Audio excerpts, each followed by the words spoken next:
4 मई 2004 दिल्ली के पॉश इलाके defence colony में मौजूद बंगला नंबर C480 के सामने एक फल वाला खड़ा था, लेकिन उसका ध्यान फलों पर नहीं बंगले के मेन गेट पर था।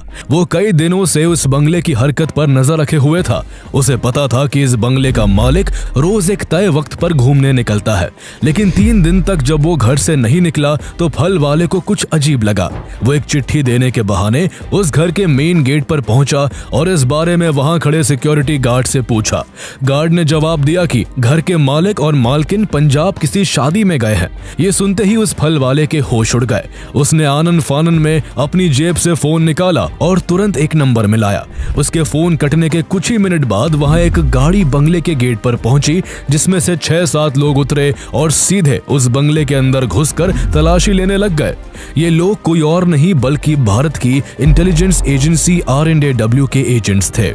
इस घर का मालिक भी कोई और नहीं बल्कि उनका ही एक साथी था। वो भी कोई छोटा मोटा ऑफिसर नहीं बल्कि RNAW का जॉइंट सेक्रेटरी ऑफिसर था। उस पर भारत की सीक्रेट इंफॉर्मेशंस अमेरिका की इंटेलिजेंस एजेंसी CIA को लीक करने का आरोप था। RNAW के इंटरनल सर्विलेंस टीम उस पर महीनों से नजर रख रही थी, लेकिन जब तक उसका जुर्म साबित हो पाता वो हाथ लगने से पहले ही अचानक अपने घर से मिस्टीरियस तरीके से गायब हो गया था। उसकी खूब छानबीन की गई, लेकिन कई दिनों तक उस अफसर का कोई अता पता नहीं चल सका। फिर एक दिन जब खबर मिली कि वो शातिर डबल एजेंट नेपाल के रास्ते अमेरिका भाग चुका है, तो RNAW के अधिकारियों के पैरों तले जमीन खिसक गई।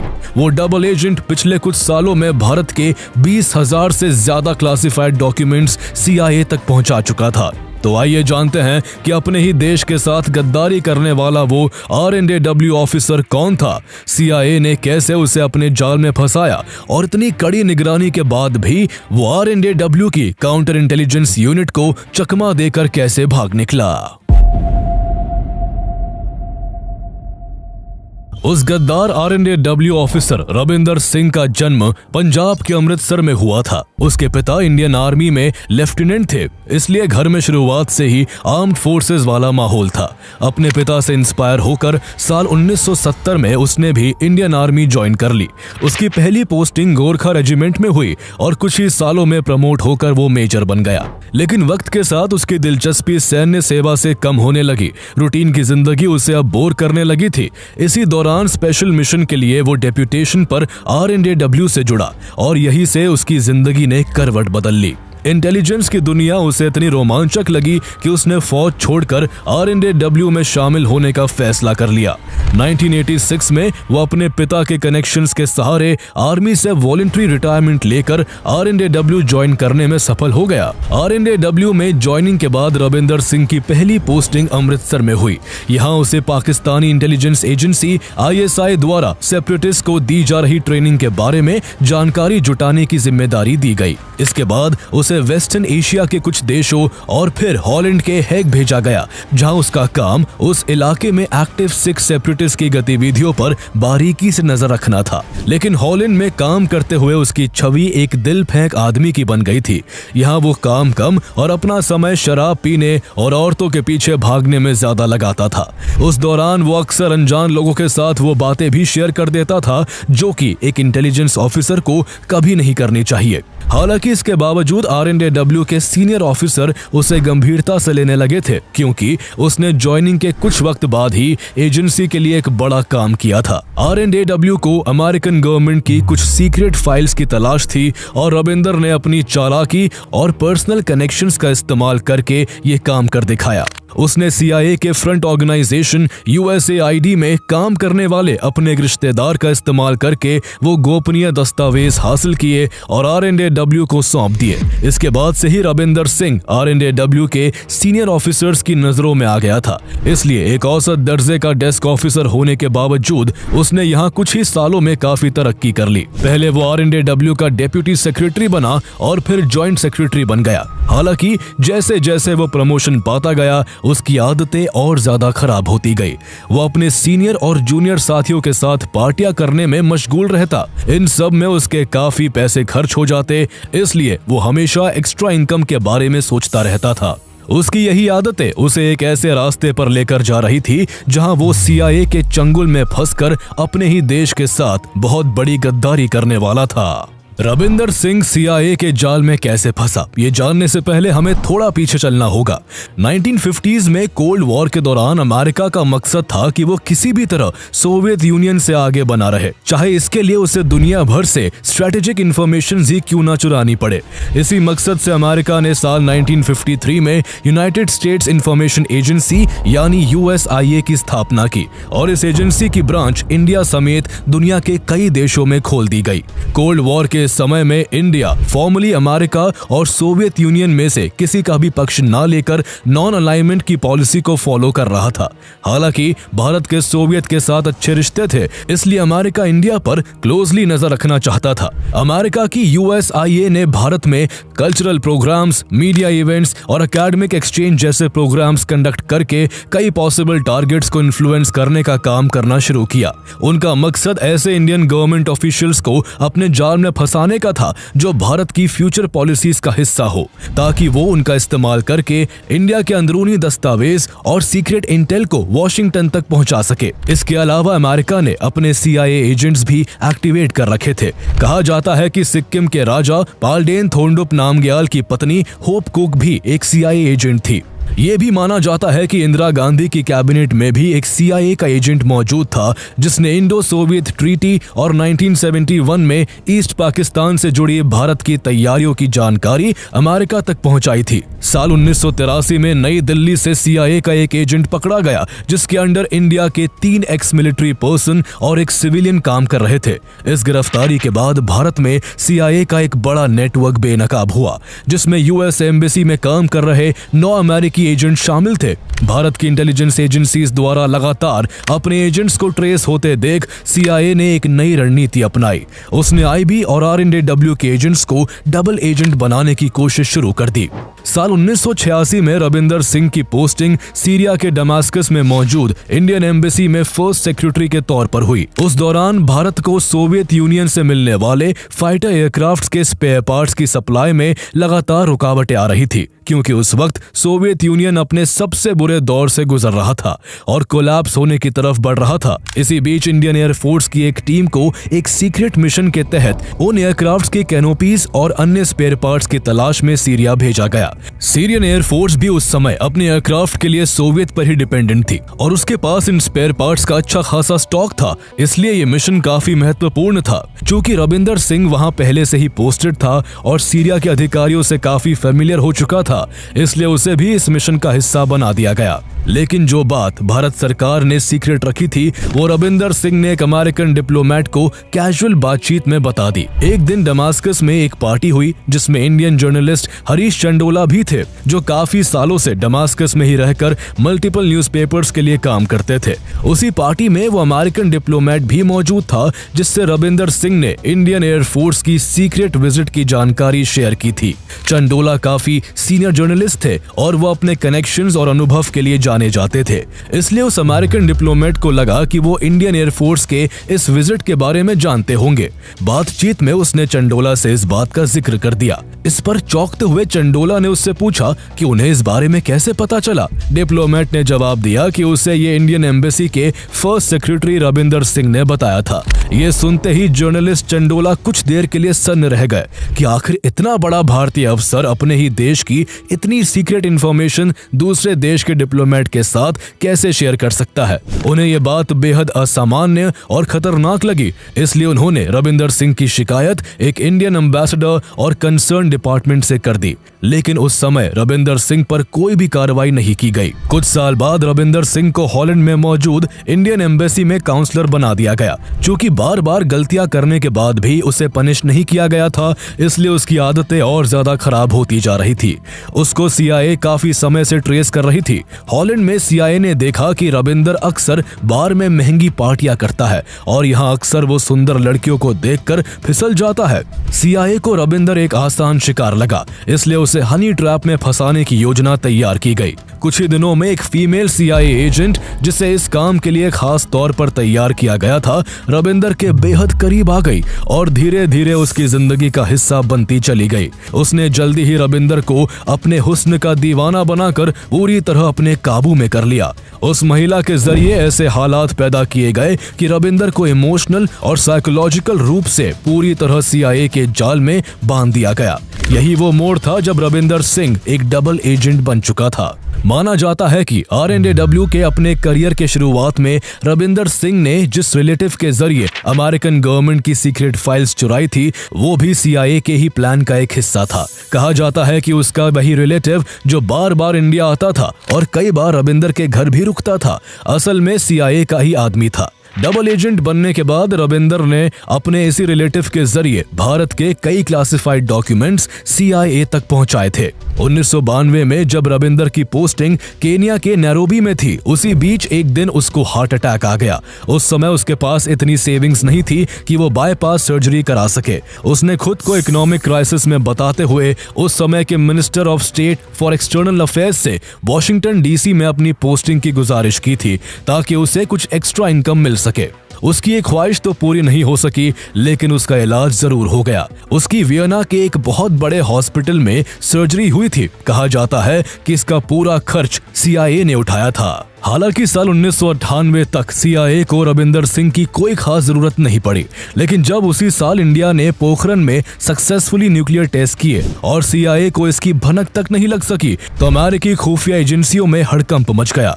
यह अमेरिका के लिए एक बड़ा झटका था। यही वो मोड़ था जब रविंदर सिंह CIA के लिए एक कीमती मोहरा बन गया। इसके बाद CIA ने उससे धीरे धीरे भारत के सेंसिटिव इंफॉर्मेशन निकलवाने शुरू कर दिए। रविंदर भी बिना किसी की नजर में आए बड़ी चतुराई से ये काम करता रहा। कई साल फॉरेन कंट्रीज में काम करने के बाद अर्ली 2000s में रविंदर सिंह की posting as a joint secretary New Delhi के RNDW हेडक्वार्टर्स में हुई, जहां उसे साउथ ईस्ट एशिया ऑपरेशंस को देखना था। इस पद पर रहते हुए रविंदर को भारत की कई स्ट्रेटेजिक और इंटेलिजेंस फाइल्स तक सीधा एक्सेस मिल गया। RNDW हेडक्वार्टर्स में जॉब करने के दौरान रविंदर सिंह काफी बार नेपाल आता जाता रहता था। दरअसल नेपाल में मौजूद अमेरिकन एम्बेसी में CIA का स्टेशन चीफ डेविड वकाला काउंसलर के तौर पर काम करता था और वही रविंदर का हैंडलर था। हर बार रविंदर के नेपाल आने पर डेविड उससे मिलता, अपडेट्स लेता और आगे की प्लानिंग समझाता।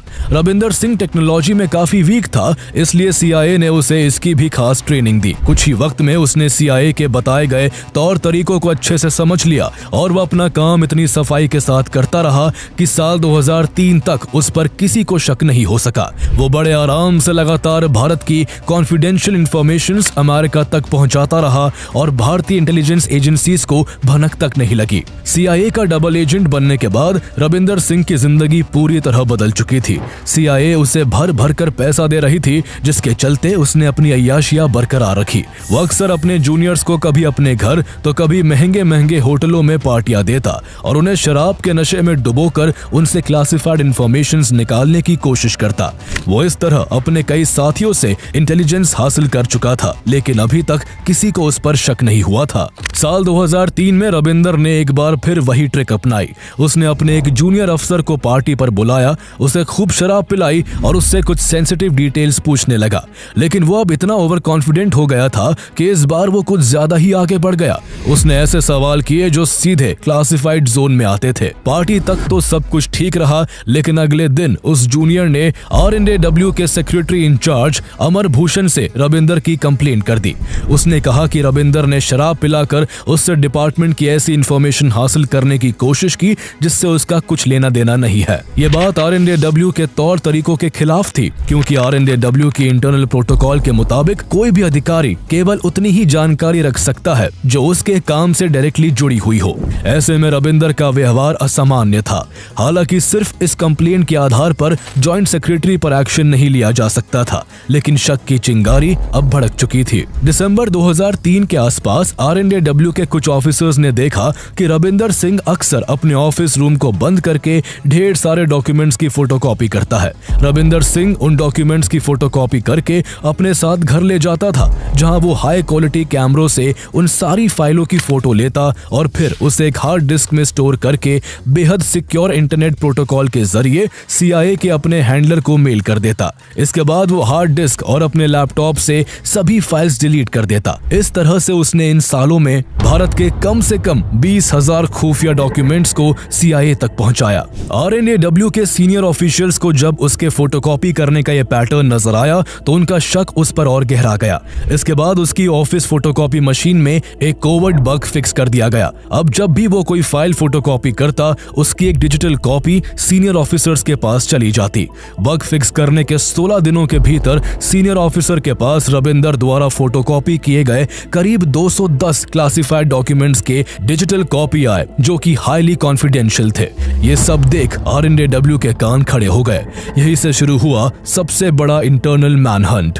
जनवरी 2004 में RNDW ने पहली बार अपने इतिहास में एक सर्विंग जॉइंट सेक्रेटरी पर कोवर्ट सर्विलेंस शुरू किया। काउंटर इंटेलिजेंस एंड सिक्योरिटी यानी CIS डिवीजन को सक्रिय किया गया। CIS के करीब 20 अंडरकवर एजेंट्स अलग अलग भेष में रविंदर की हर गतिविधि पर नजर रखने लगे कि वो रोज कहाँ जाता है, क्या करता है और किस किस से मिलता है। उसके ऑफिस रूम, घर और गाड़ी हर जगह बग लगाए गए। उसका फोन भी टैप किया जाने लगा। अब RNDW को रविंदर सिंह की हर मूवमेंट की लाइव इंफॉर्मेशन मिल रही थी, लेकिन 3 महीनों तक रविंदर किसी भी सस्पिशियस आदमी से नहीं मिला और न ही किसी आदमी से फोन पर ऐसा कुछ बोला जिसे कानूनी रूप से उसके खिलाफ इस्तेमाल किया जा सके। पर एक बात साफ थी कि वो अब भी ऑफिस में लगातार हाईली कॉन्फिडेंशियल डॉक्यूमेंट्स की फोटोकॉपी कर रहा था। इसके बाद RNDW ने रविंदर सिंह को पकड़ने के लिए वो काम किया जिसे उसने अपने 35 साल के इतिहास में कभी नहीं किया था। अप्रैल 2004 में एक दिन जब ऑफिस आवर खत्म हुए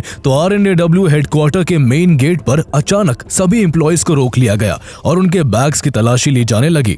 ये रूटीन चेक नहीं था, बल्कि ऐसा RNDW के इतिहास में पहली बार हो रहा था। ये जांच रविंदर सिंह को रंगे हाथ पकड़ने के लिए की जा रही थी, लेकिन रविंदर को ऑफिस से निकलने से पहले ही कहीं से भनक लग गई कि आज मेन गेट पर बैग्स खुलवाकर सभी की तलाशी ली जा रही है। रविंदर सिंह सतर्क हो गया और उस दिन उसने कोई भी कॉन्फिडेंशियल डॉक्यूमेंट्स अपने बैग में नहीं रखा। जब उसके बैग की भी तलाशी ली गई तो उसमें कुछ भी सस्पिशियस नहीं मिला और वो बच गया।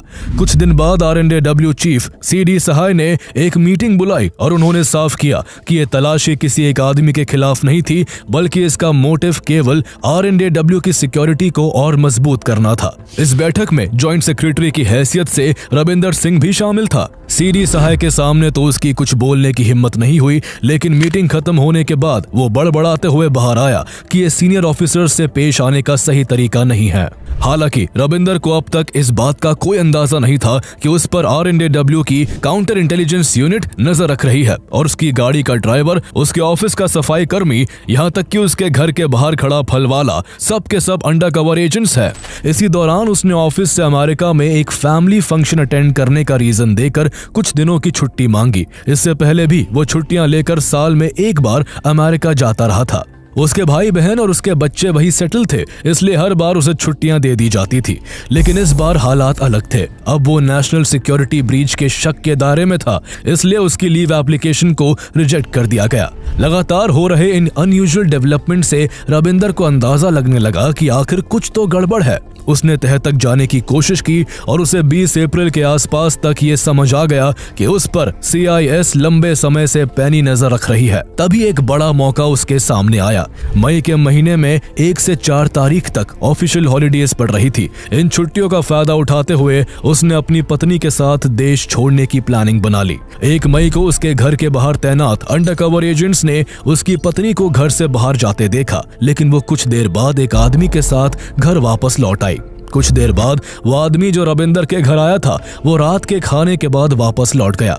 ऐसे में RNDW के एजेंट्स को कोई शक नहीं हुआ और सब कुछ नॉर्मल लग रहा था। लेकिन इसके बाद अगले 3 दिनों तक ना तो रविंदर और ना ही उसकी पत्नी घर से बाहर आई। ऐसे में फल वाले के रूप में उसके घर के बाहर मौजूद अंडरकवर एजेंट को बड़ा अजीब लगा कि जो आदमी हर रोज बाहर आता जाता दिखता था वो 3 दिनों से नजर क्यों नहीं आ रहा है। शक गहराने पर उस अंडरकवर एजेंट ने पूरा माजरा समझने के लिए एक जरूरी चिट्ठी देने के बहाने रविंदर के घर के अंदर जाने का फैसला किया, लेकिन वहां गेट पर खड़े सिक्योरिटी गार्ड ने उसे बताया कि साहब और मेम साहब एक शादी में शामिल होने पंजाब गए हैं। ये बात सुनते ही अंडरकवर एजेंट के होश उड़ गए। उसने तुरंत इसकी खबर RNDW हेडक्वार्टर्स तक पहुंचाई। कुछ ही मिनटों बाद वहां कई इंटेलिजेंस ऑफिसर्स पहुंच गए और रविंदर के घर की तलाशी लेने लगे, लेकिन वहां उन्हें केवल रविंदर का एक लैपटॉप मिल सका। RNDW के सामने अब ये एक बड़ा सवाल था कि आखिर इतनी सख्त निगरानी के बावजूद रविंदर कैसे और कहां गायब हो गया। ऑफिसर्स को उसके घर से चेन्नई के कुछ पते मिले, जिसके आधार पर वहां उसकी खोजबीन शुरू हुई, लेकिन उसका कुछ पता नहीं चल सका। आगे की जांच में पता चला कि रविंदर अपनी पत्नी के साथ 3 दिन पहले ही नेपाल भाग चुका था। दोनों अपने घर से भागने के बाद नेपाल बॉर्डर के पास एक होटल में ठहरे थे, जिसे CIA स्टेशन चीफ डेविड वकाला के नाम पर बुक किया गया था। यहीं पर RNDW को पहली बार पता चला कि रविंदर इतने सालों से CIA के लिए काम कर रहा था, लेकिन जब तक वो उसे पकड़ पाते उससे पहले ही दोनों को काठमांडू के CIA के सेफ हाउस में शिफ्ट कर दिया गया था। डेविड वकाला ने दोनों के लिए राजपाल प्रसाद शर्मा और दीपा शर्मा के नाम से 2 फर्जी अमेरिकी पासपोर्ट बनवाए, जिसके बाद 7 मई 2004 को रविंदर अपनी पत्नी के साथ नेपाल से वॉशिंगटन जाने वाली ऑस्ट्रियन एयरलाइंस की फ्लाइट नंबर 5032 में सवार होकर अमेरिका भाग निकला। रविंदर सिंह के फरार होने के बाद RNDW में हड़कंप मच गया था। उनके पैरों तले जमीन तब खिसक गई जब उन्हें आगे की इन्वेस्टिगेशन में पता चला कि रविंदर सिंह ने देश के साथ गद्दारी करके CIA के हैंडलर्स को 600 से ज्यादा ईमेल्स भेजे थे, जिनमें 20,000 से ज्यादा क्लासिफाइड डॉक्यूमेंट्स शामिल थे। देश के इन सेंसिटिव डॉक्यूमेंट्स को CIA तक पहुंचाने के लिए उसने अलग अलग कई ईमेल आईडीज का इस्तेमाल किया था। इनमें से एक आईडी ऐसी भी मिली जिसका इस्तेमाल वो अमेरिका में रह रही अपनी बेटी सुकी से बात करने के लिए करता था। RNDW को उस आईडी से पता चला कि उसकी बेटी ने एक बार जब उससे पैसे मांगे थे तो रविंदर ने एक CIA के आदमी के जरिए उसे $1200 भिजवाए थे। जब ये पूरी तरह से कंफर्म हो गया कि रविंदर CIA के लिए ही काम कर रहा था, तो RNDW चीफ CD सहाय ने दिल्ली में मौजूद CIA स्टेशन चीफ को तलब किया और इस पूरे मामले पर सफाई मांगी। उन्होंने रविंदर के अमेरिका भागने में इस्तेमाल हुए फॉर्ज्ड पासपोर्ट और उसके द्वारा अमेरिका भेजे गए कुछ डॉक्यूमेंट्स की फोटोकॉपीज भी सबूत के तौर पर स्टेशन चीफ के सामने रखी, लेकिन उस स्टेशन चीफ ने रविंदर को पहचानने से साफ मना कर दिया और कहा कि CIA का कोई भी एक्टिव ऑपरेटिव भारत में नहीं है। कहा जाता है कि रविंदर सिंह के देश छोड़ने से पहले ही CIS के पास उसको अरेस्ट करने के लिए सफिशिएंट एविडेंसेस मौजूद थे। RNDW ने उस समय के national security adviser Brajesh Mishra से रविंदर को अरेस्ट करने की परमिशन भी मांगी थी, लेकिन उस समय उन्होंने ये कहकर बात टाल दी थी कि वो जानना चाहते हैं कि आखिर रविंदर किसके लिए काम कर रहा है। हालांकि इस अरेस्ट को डिले करने के पीछे कहा जाता है कि उस समय भारत में जनरल इलेक्शंस होने वाले थे और अगर रॉ के भीतर CIA के एक जासूस होने की खबर बाहर आती तो उस समय सत्ता में रही सरकार को भारी राजनीतिक नुकसान हो सकता था। इसलिए जानबूझकर उसे अरेस्ट करने में देरी की गई ताकि इलेक्शन खत्म होने तक ये बातें जनता के सामने ना आ सके। लेकिन इस चक्कर में रविंदर को उस पर नजर रखे जाने की भनक लग गई और वो हमेशा के लिए भारत से फरार हो गया। अमेरिका भागने के करीब 2 महीने बाद 5 जून 2004 को भारत के राष्ट्रपति ने कॉन्स्टिट्यूशन की धारा 311(2) का इस्तेमाल करके रविंदर को नौकरी से ऑफिशियली निकाल दिया। ये वही कॉन्स्टिट्यूशनल क्लॉज है जो राष्ट्रपति को देश हित में बिना किसी डिपार्टमेंटल इंक्वायरी के सेंट्रल गवर्नमेंट के किसी भी अधिकारी को नौकरी से निकालने का अधिकार देती है। रविंदर की पोल खुलने के बाद वो CIA के लिए यूजलेस हो चुका था, इसलिए कुछ टाइम बाद ही CIA ने रविंदर को पैसे देना भी बंद कर दिया। उसे जब फाइनेंशियली काफी दिक्कतें आने लगी तो उसने CIA से कोई नौकरी दिलवाने की गुजारिश भी की, लेकिन उसकी किसी ने कोई मदद नहीं की। देश से भागने के कुछ ही साल बाद देश का गद्दार रविंदर सिंह पाई का मोहताज हो गया और आखिरकार डिप्रेशन में चला गया। उसके देश से भागने के पूरे 12 साल बाद 2016 में अचानक वॉशिंगटन डीसी से एक डिप्लोमेटिक बैग के जरिए भारत एक कोडेड मैसेज पहुंचा, जिसमें कहा गया था कि रविंदर सिंह अब इस दुनिया में नहीं रहा। पता चला कि उसकी मौत मैरीलैंड में एक रोड एक्सीडेंट में हुई थी। हालांकि ये सड़क हादसा था या फिर CIA की कोई साजिश थी, इस पर आज भी सवाल उठाए जाते हैं। किसी ने सही कहा है कि नाम में क्या रखा है, इंसान की पहचान उसके काम से होती है।